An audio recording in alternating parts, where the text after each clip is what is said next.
Salinan ijazah yang kemudian didapat oleh Roy Suryo dan kawan-kawan dari KPU itu disebut sebagai novumbar.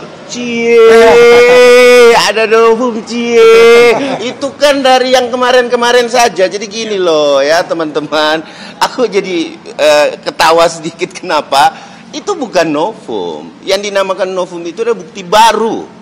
Kalau berbicara ijazah terus kemudian yang ada pada KPU perbedaannya hanya stempel karena ada legalitas, itu bukan novum. Kecuali, tapi yang perlu disampaikan kepada publik bahwa di sini kita melihat betapa rendahnya pengetahuan tentang novum. Novum itu diatur setelah inkrah. Kalau terkait surat edaran Kapolri bahwa bukti baru bisa memproses kembali baik itu tahap SP2 Lid maupun SP3, SP2 lidik ya, SP3 lidik, SP2 lid ya, penghentian penyelidikan, terus kemudian SP3 itu ada novum. Novum itu bukti baru yang tidak pernah disajikan. Paham ya teman-teman ya? Jadi jangan kita sesat terus nih. Ya. Novum. Ya novum. Ini hal yang sangat menggelikan menurut saya, dan perlu diingat teman-teman, yang datang kemari ini adalah para relawan yang melaporkan di 3 Polres. Tadinya 5 ya. 5 menjadi 3. Ya. Kita tidak ada urusan korelasi dengan laporan Bapak Insinyur Joko Widodo. Tetapi hari ini kita menekankan bahwa tahap proses ini harus dilewati. Bahwa proses sampai dari lidik, sidik, BAP, tersangka dan lain-lain itu harus dilewati. Nah, saat ini ini sudah masuk ke tahap penyidikan. Nah, kalau sudah penyidikan, emang mau diapain lagi nih? Stagnan nih, ya kan? Ya kami meminta, mendesak, memberikan teguran kepada Mabes Polri untuk segera menegur Polda Metro Jaya. Ya apabila tidak kami propampkan. Ini tidak boleh main-main ini. Cuman saya yakin betul bahwa Polda Metro sekarang lagi mempersiapkan. Tetapi kami tetap memberikan fungsi kontrol kita sebagai masyarakat yang pelapor, ini wajib kita fungsi kontrolnya untuk mendesak supaya segera. Karena kenapa? Ada yang sangat menyedihkan. Yang menyedihkan adalah teroris datang ke makam. Ini hubungannya makam apa sih? Apa sih makam ini, teman-teman? Coba teman-teman, ini analogi kita jadi buntu gara-gara orang-orang seperti ini, bahwa tidak ada lagi hal yang bisa dia sampaikan. Novumnya juga bukan novum, ya kan? Ya ke makam deh, ya kan? Lama-lama kita ziarah semua nih, ya kan? Nah, Bang Freddy juga adalah pelapor nih, Bang. Ya. Jadi teman-teman, di sini juga ada saksi pelapor di sini, ya. Bukan cuma saksi, pelapornya juga ada. Pelapor juga, ya. Nah, jadi kita ingin melihat bahwasanya ada suatu pembelajaran hukum juga. Tadi kan dikatakan dari Bang Ade, dengan terkatung-katung lah istilahnya ya, quote-unquote ini, jadi mereka ini merasa kebal hukum. Karena mereka merasa kebal hukum ya, dan dia juga bertindak sewena-wena. Apalagi di stasiun ada salah satu YouTube ya, di stasiun TV dia mereka mengatakan ya polisi dibubarkan ya, Polri dibubarkan, menunjuk oknum-oknum Polri. Itu sudah menyinggung perasaan kita sebagai anak bangsa ya.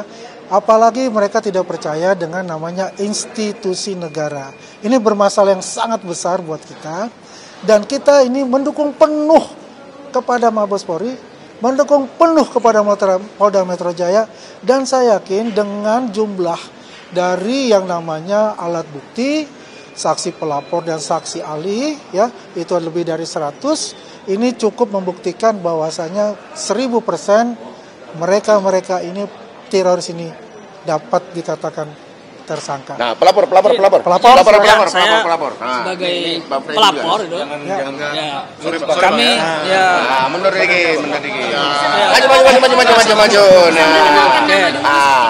Oke, saya Andi Kurniawan, Ketua Pemuda Patriot Nusantara, sebagai pelapor di tanggal 23 April 2025 dari Pemuda Patriot Nusantara. Yang pertama, kami mendesak ya agar proses hukum ini diseriusi gitu.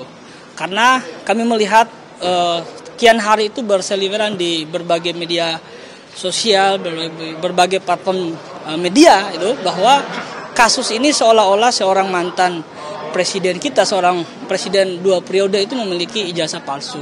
Nah, ini satu hal yang menurut hemat kami institusi negara seperti kepolisian itu harus secara serius menangani ini.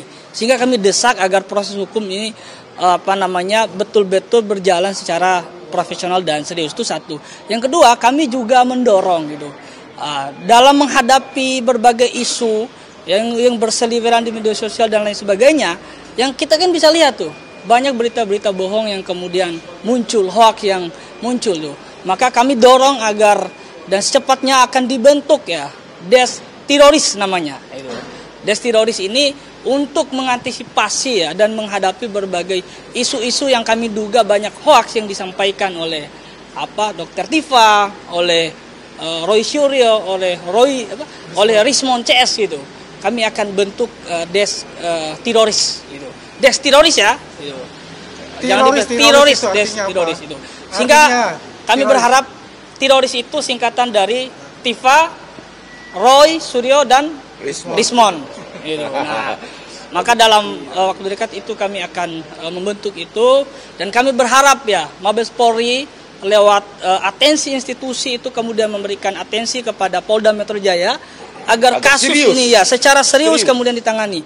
Ya, sudah berbulan-bulan lamanya, sudah statusnya itu adalah penyidikan, tapi sampai hari ini belum dilakukan penetapan tersangka. Padahal kan jelas, kalau sudah statusnya penyidikan berarti sudah ada tindak pidana. Pertanyaannya siapa pelakunya? Gitu. Nah, sampai hari ini kami ingin tahu gitu siapa pelakunya, dan kami ingin cepat ini dapat ditangani secara serius. Oke. Kami kira itu. Lanjut ke Bang Freddy. Ayo Bang Freddy. Bang Freddy Damanik. Nah, ini pelapor semua nih. Ya, saya hanya menambahkan, prinsipnya udah sama disampaikan teman-teman ya. Kenapa Polda Metro Jaya, penyidik Polda Metro Jaya harus segera ya menetapkan tersangka di dalam kasus ini. Saya sebut saja, nggak usah malu-malu. Langsung tersangka yang utama, saya rasa memang ini teroris ini sudah memenuhi unsur untuk ditetapkan sebagai tersangka. Saya dalam hal ini saksi pelapor yang diminta langsung oleh pihak Pak Jokowi ya di dalam laporan beliau di Polda Metro Jaya. Jadi dan laporan relawan-relawan lainnya. Saya tahu persis ya bahwa bukti-bukti itu sudah sangat cukup untuk menetapkan orang-orang ini menjadi tersangka. Itu yang pertama. Yang kedua, kenapa juga harus segera ditetapkan menjadi tersangka dan ditangkap dan segera ditahan? Karena orang-orang ini terus merusak nalar publik, terus merusak ya media-media kita yang ditonton oleh masyarakat Indonesia. Mereka membangun narasi-narasi yang merusak, narasi kebencian. Coba hubungannya sampai yang terakhir tadi kata Bang Andi itu ke makam, itu kan merusak nalar kita. Kemudian Wapres Gibran terus-menerus dicari-cari, dibangun narasi-narasi hoax, kebohongan. Inilah yang kita tidak mau.